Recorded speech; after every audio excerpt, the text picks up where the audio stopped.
Here's Johnny. I think Steve was actually hurt by Kubrick's film. The book he wrote was all about alcoholism.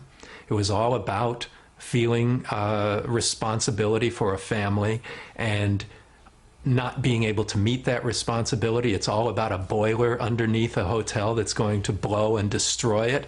That's a tremendous symbol for the Jack Torrance character as well. And those themes were the first things that I think Kubrick jettisoned. It was a story that came from here. It came right from the heart. I don't know that Kubrick ever directed a movie from the heart. He always directed from here. I never saw a Stanley Kubrick film that came from here. So when you take this and you put it here, you're going to fail. It's that simple. He seems to have been ignorant of the entire genre, so that when people come on and say, gee, Jack Nicholson seemed crazy from the beginning and we lost some of the tragedy, because to my mind, the arc of the book is that you're taking a decent man and seeing him warped to the breaking strain by this place, this haunted place. And if you want to say it's a haunted hotel, that's fine. You can say it's a haunted hotel. If you want to say it's a haunted place in him, you can say that as well. And if you want to look at it as an allegory, as a symbolic thing, you're welcome to do that. I don't necessarily do one or the other, but I've thought for a long time that what ghosts really are unburied secrets, you know, and bad conscience, and unaddressed psychological problems, which are all things that Jack Torrance exhibits in The Shining. A succession of best-selling novels followed at the rate of more than one a year, and King quickly became the highest-paid writer in the world. His success has been huge. I mean, his career evolved and unfolded at a time when the selling dynamics of the industry were changing, and they were changing in the favor of popular writers. I mean, suddenly a writer who might have a bestseller at 200,000 or 300,000 hardcover copies could have a bestseller at 800,000 copies, or 1,000,000 copies, or 1,400,000 copies. I mean, this is because hardcover books began to be sold in, you know, in warehouses, in price clubs, in supermarkets, suddenly hardcover books were in outlets that they'd never been in before. Steve really has created a category of writer that didn't exist before, at least not in modern times, not in his lifetime. And you'd have to go back to Dickens or people like that to find somebody as popular who was also considered a legitimate writer. Sure, it's going to go back to New York, and I think that's the best. In the process, King became the biggest celebrity writer in America. He turned that experience into Misery, one of his most terrifying pieces of fiction. Misery is about the price of fame.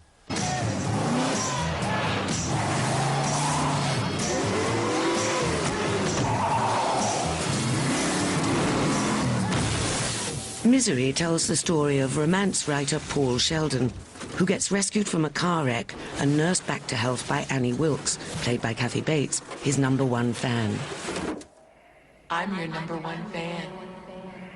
There is nothing to worry about. You're gonna be just fine. I'll take good care of you. I'm your #1 fan. I remember being in New York doing a play. I was staying with a college friend of mine, and he came in with the novel Misery, hardbound, that he'd bought, and he'd just finished reading it, and he handed it to me, and he said, when they make this into a movie, you've got to do this. She imprisons the writer in her house, forcing him to bring back to life her favorite character that he's killed off in his latest novel. What's the matter? I'll tell you what's the matter. I go out of my way for you. I do everything to try and make you happy. I feed you, I clean you, I dress you, and what thanks do I get? Oh, you bought the wrong paper, Annie. I can't write on this paper, Annie. Well, I'll get your stupid paper, but you just better start showing me a little more appreciation around here, Mr. Man. I described it when I was still writing jacket copy for his books as a love letter to his fans. But of course, it's a Stephen King love letter, you know. He's scared to death of them.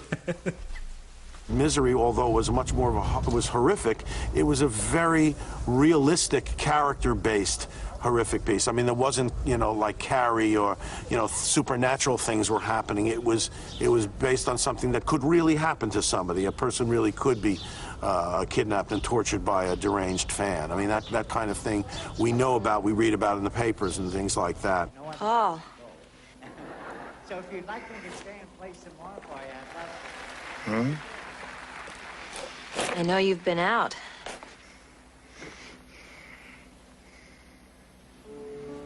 What?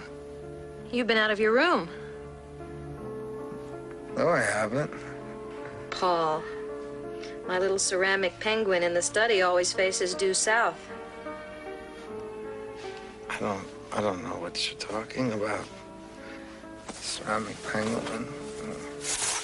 Is this what you're looking for? Misery was good because of Rob Reiner. I think Rob did such a terrific job with it. He wanted to make it very real. And I remember him cutting, it was a scene that I really wanted to play, and he cut it because he was afraid the audience was going to laugh, and he didn't want to laugh there. But when the sheriff comes to the house, and he kills him by rolling over him with the lawnmower and chopping him all to bits. And oh God, I just loved it. I loved it. And the other thing I really wish we could have done is I wish we could have chopped his foot off.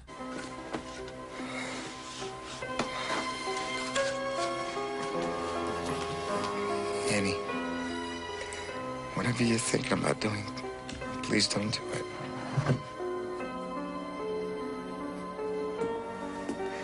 Annie, for God's...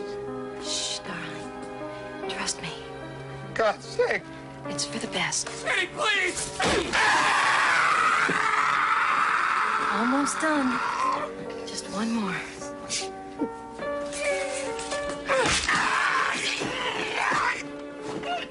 To me, going from scalpel to knife to axe was just, that was the range of the grand guignol that was Annie Wilkes. So going from scalpel to knife to sledgehammer, it just kind of didn't work for me. I really thought, and then she cauterized it with a blowtorch. I mean, that was just, there was such a sense of simplicity and logic about that, that I was sorry that we couldn't replicate that in the film. It would have been very difficult to replicate it. God, I love you.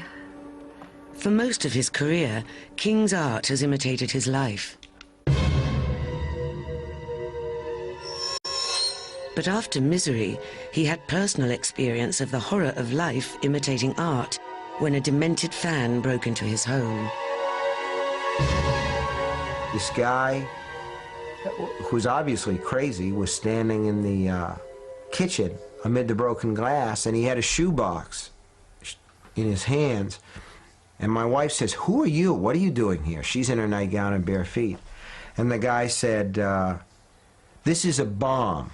Stephen King stole my novel, Carrie, and my novel, The Shining, and my novel, Misery, and I'm going to blow him up, and myself too." And Tabby didn't bother to ask any more questions. She just turned around and booked it out of the house.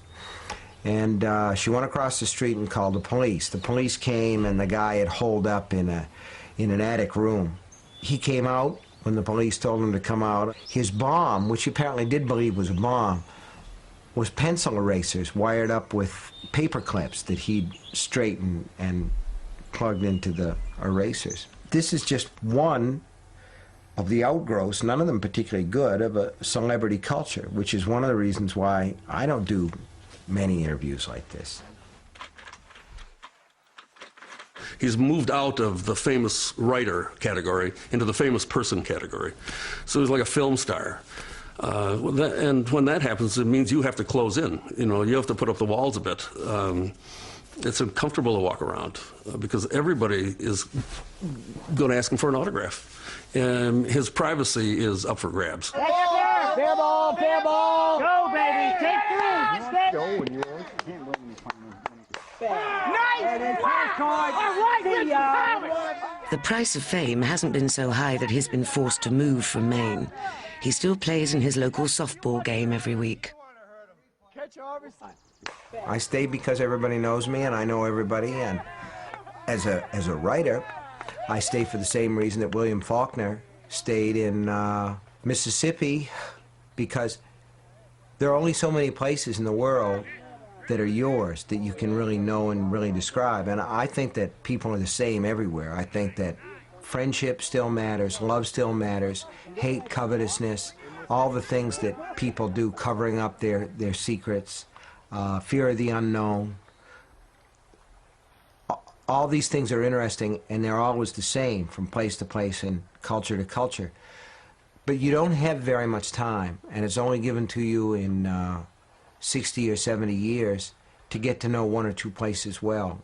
And Maine's a place that I know well. I know how they talk, and I know what the customs are, the customs of the country, so to speak.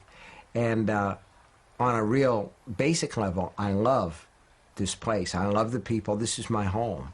He lives a real life, and which is, I guess, one of the reasons why he's so prolific, because he lives life. He's in the life. He's in the world. And he's one of the things that in general grabs me about him as a writer is that he's such a great observer of humanity. And he creates these fantastic characters, but they're all grounded in a reality that's so rich.